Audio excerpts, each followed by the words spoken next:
मेरे प्यारे देशवासियों, आज मैं अपनी पुस्तक के बारे में ही बोलने जा रहा हूँ।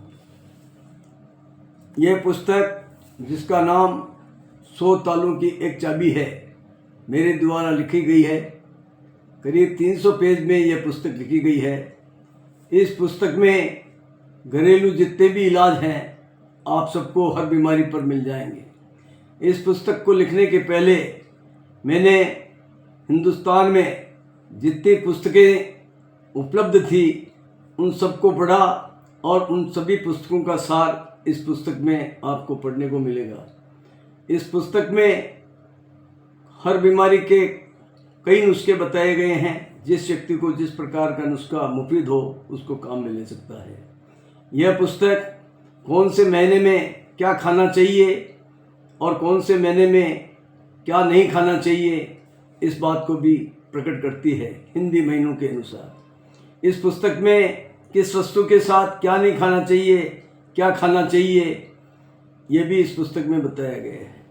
शरीर में उठने वाले वेगों को रोकने से कितने नुकसान होते हैं, क्या नुकसान होता है, ये भी उस पुस्तक में बताया गया है। दुबला व्यक्ति कैसे मोटा हो सकता है और मोटा व्यक्ति कैसे दुबला हो सकता है, यह भी उस पुस्तक में बताया गया है। इस पुस्तक को आप घर बैठे मंगा सकते हैं। इस पुस्तक के बारे में जितना मैं कहूँ उतना कम है। मेरा मानना तो यह है कि हिंदुस्तान के हर व्यक्ति को मेरे द्वारा लिखी गई यह पुस्तक पढ़नी चाहिए और हर घर में यह पुस्तक पढ़नी चाहिए, क्योंकि कई पीढ़ियों तक इस पुस्तक को संजोया जाएगा, रखी जाएगी तो उस परिवार को लाभ ही लाभ मिलेगा। इस पुस्तक के पृष्ठ भाग पर मैंने लिखा है जो मैं आपको सुना रहा हूँ। इसके बाद में इस पुस्तक के लिए एक कविता भी आपको सुनाने जाऊँगा जो आपके दिल में बैठेगी, ऐसे मेरा विश्वास है। पुस्तक के पृष्ठ भाग पर लिखा हुआ है, 100 तालों की एक चाबी। एक चाबी हो सही तो ताले कितने खोलिए, खोल कर तालों को देखो आप भी कुछ बोलिए। ये जो चाबी दिख रही है काम देखो आएगी, साथ में ये भी कहूँगा ज्ञान भी दे जाएगी। जो भी पुस्तक ये पढ़ेगा वो नहीं पछताएगा, रोग भी होगा उसे तो वो चला ही जाएगा।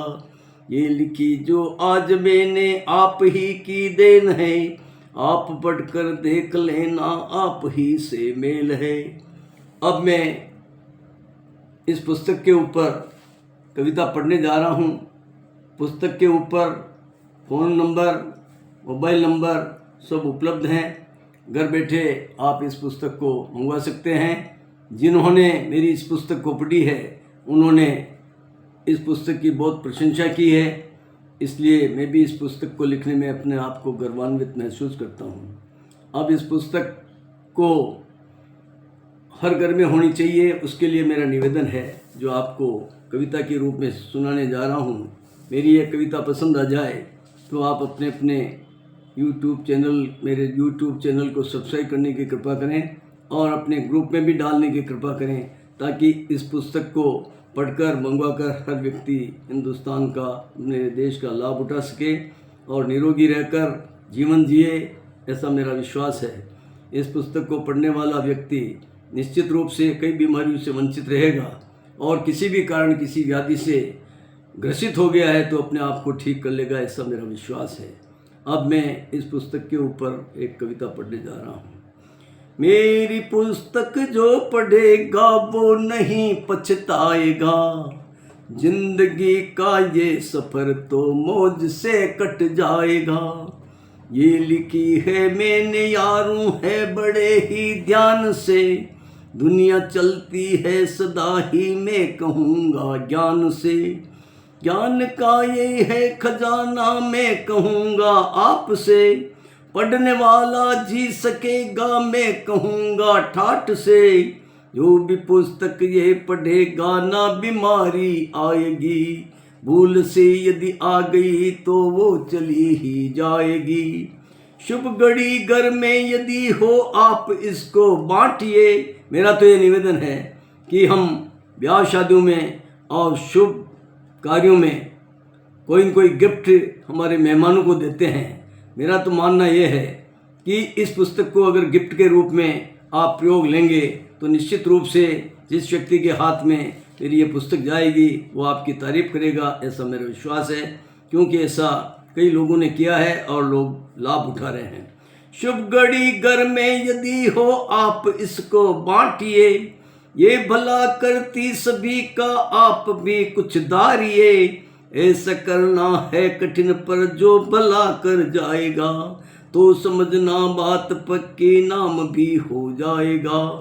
दानी मानव दान करके खुश तो होता है सदा, वो फिक्र करता नहीं है मैं ये कहता हूँ कदा। दान करने की जो आदत आपकी पड़ जाएगी, तो समझ लो बात पक्की जिंदगी बन जाएगी। पढ़ के देखो मेरी पुस्तक जो पड़ी है सामने, पढ़ के पुस्तक देखो मेरी जो पड़ी है सामने। ठीक देखो ना लगे तो कर भी सकते आमने, हाथ में लो पढ़ के देखो मैं कहूँगा आपसे। आज से ही जीना सीखो मैं कहूँगा ठाठ से। यह पुस्तक आप संपर्क करके घर बैठे मंगा सकते हैं। धन्यवाद। जय हिंद, जय भारत।